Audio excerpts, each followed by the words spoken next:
देखिए, कुछ बातों से तो आप भी एग्री करेंगे। दिल्ली का पोल्यूशन बढ़ता जा रहा है।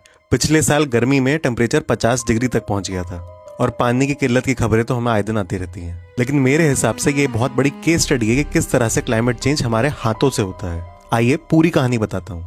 दिल्ली के बिल्कुल बगल में एक 250 करोड़ साल पुरानी पर्वत श्रृंखला है। वो अब तक राजस्थान के रेगिस्तान को रोक रही थी, हमारी हवा को साफ कर रही थी और ग्राउंड वाटर को रिचार्ज कर रही थी। लेकिन अब धीरे धीरे वो रेंज मिट रही है।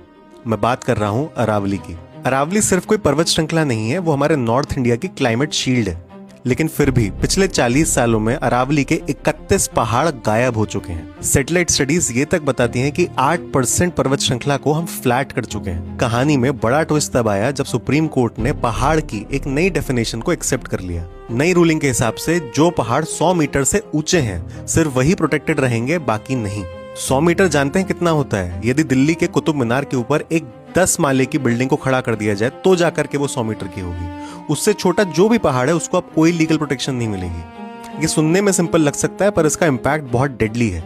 फॉरेस्ट सर्वे ऑफ इंडिया ने अरावली के 12,000 पहाड़ों की मैपिंग करी और अब इस नई डेफिनेशन के बाद सिर्फ कुछ 1,000 पहाड़ ही प्रोटेक्टेड होंगे। बाकी 90% अरावली अब लीगली प्रोटेक्टेड नहीं है। गुरुग्राम, फरीदाबाद, जहां माइनिंग सबसे ज्यादा इंटेंस है, वहां सिर्फ 2 या 3 पहाड़ ही लीगली प्रोटेक्टेड रहेंगे।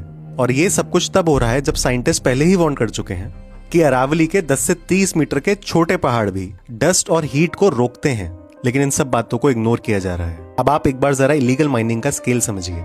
हरियाणा के 3 डिस्ट्रिक्ट्स में 6 साल के अंदर 582 इलीगल माइनिंग की रिपोर्ट्स दर्ज की गई। पर जानते हैं कितने केसेस में सजा मिली? सिर्फ एक। सीएजी की रिपोर्ट के हिसाब से 2011 से लेकर 2017 के बीच में 90 lakh tonne minerals illegally excavate किए गए हैं अरावली में से। और 2022 में जब DSP Surendra Singh Bishnoi illegal mining पर रेड करने गए, माइनिंग माफिया के एक डंपर ने उन्हें कुचलकर मार दिया।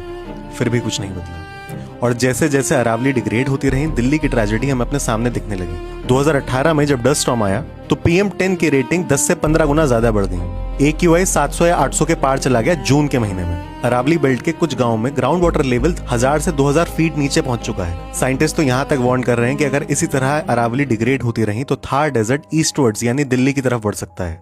लेकिन अभी आशा की एक किरण बाकी है। कोर्ट ने यह भी कहा है कि नई माइनिंग लीजेस तब तक नहीं दी जाएंगी जब तक डिटेल्ड मैनेजमेंट प्लान रेडी ना हो। यानी एक विंडो ऑफ अपॉर्चुनिटी एग्जिस्ट करती है और उसमें हम जो कुछ भी कर सकते हैं वो मैंने कमेंट सेक्शन में दिया है, जरूर देखें। दिल्ली NCR और उत्तर भारत के कम से कम 5 करोड़ लोगों की जिंदगी अरावली पर डिपेंड करती है। अगर अरावली डिग्रेड हो गई तो हमारे लिए हमारे शहर अनलिवेबल हो जाएंगे। इस बात को ज्यादा से ज्यादा लोगों के साथ शेयर करें और फॉलो करना ना भूलें।